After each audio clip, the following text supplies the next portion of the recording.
Bienvenue sur Condologie.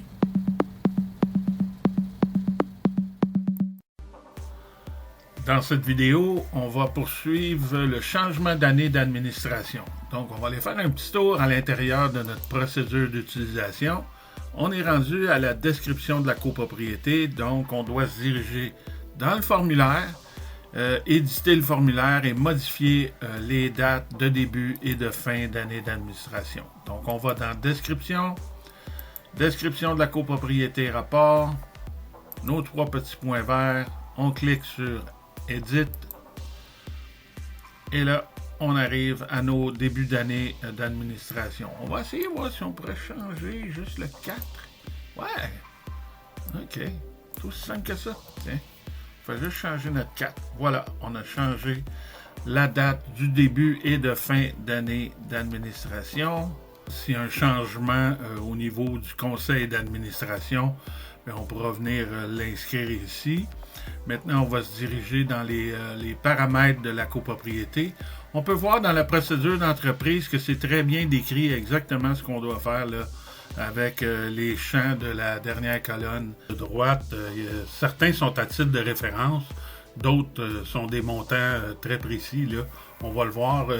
J'ai d'ailleurs fait en sorte de m'assurer d'avoir de faire une copie, si on veut, de notre sommaire pour avoir les montants là, au bout de la souris. On va pouvoir s'en référer pour compléter nos montants. Au niveau de l'inflation, bon, c'est à titre de référence. On sait que ça a été assez important au niveau de cette année, au niveau de l'inflation. Le budget de l'année précédente, bien, c'était 36 800 $, sauf que pour cette année, notre budget devient notre année précédente. Donc, on peut dire que le montant de notre budget est ici. Il est de 40 975,46 $. Donc, on va aller faire un petit tour ici. On va changer notre montant. Voilà. Le montant en caisse, ben, lui aussi, selon les entrées-sorties, revenus de placement, tout ce qu'on a pu faire à l'intérieur de notre administration de copropriété, ben, ça aussi, ça a bougé. Donc, le montant en caisse, on voit là, qu'on a eu peut-être un surplus assez important.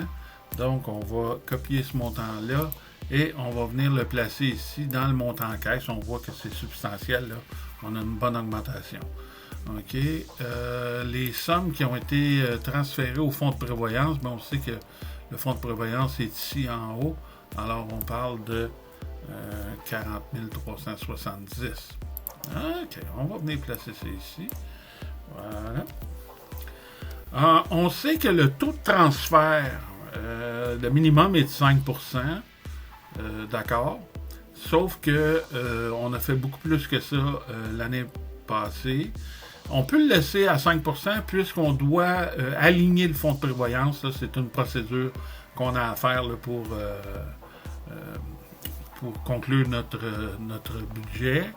Donc, on peut le laisser à 5%, mais à titre de référence, on pourrait dire, OK, l'année passée, on a mis 10. Bon, d'accord, on y va avec 10. Ça ne change rien au niveau des calculs. Le 10% va juste se déplacer dans nos systèmes de budget, là, mais sans plus. Le calcul est vraiment fait quand on fait l'alignement du fonds de prévoyance. Les revenus de placement, bien, on a eu confirmation. Donc, quand vous recevez vos relevés, il faut s'assurer d'aller compléter l'item du budget associé au revenu de placement pour que le tout s'additionne à l'intérieur de vos revenus ou vos entrées de fonds. Donc, le prochain revenu de placement, ben, on peut dire qu'on va augmenter à 550. Bon, on a fait 500. On va espérer faire 550. C'est à titre de référence, c'est le relevé bancaire qui va le dire. On va l'attitrer au fonds de prévoyance comme on a fait l'année passée. Le fonds d'auto-assurance est suffisant pour couvrir une catastrophe.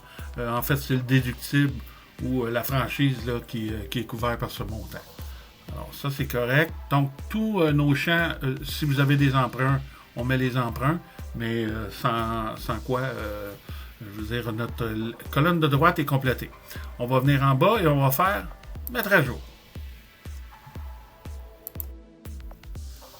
Comme il est indiqué à l'intérieur de la procédure d'utilisation, dans la prochaine vidéo, on va s'attaquer aux items du budget.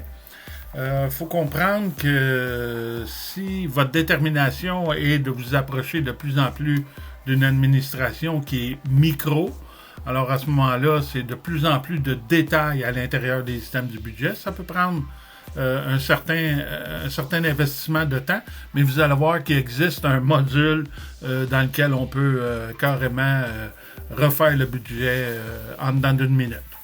Alors, ça sera dans notre prochaine vidéo.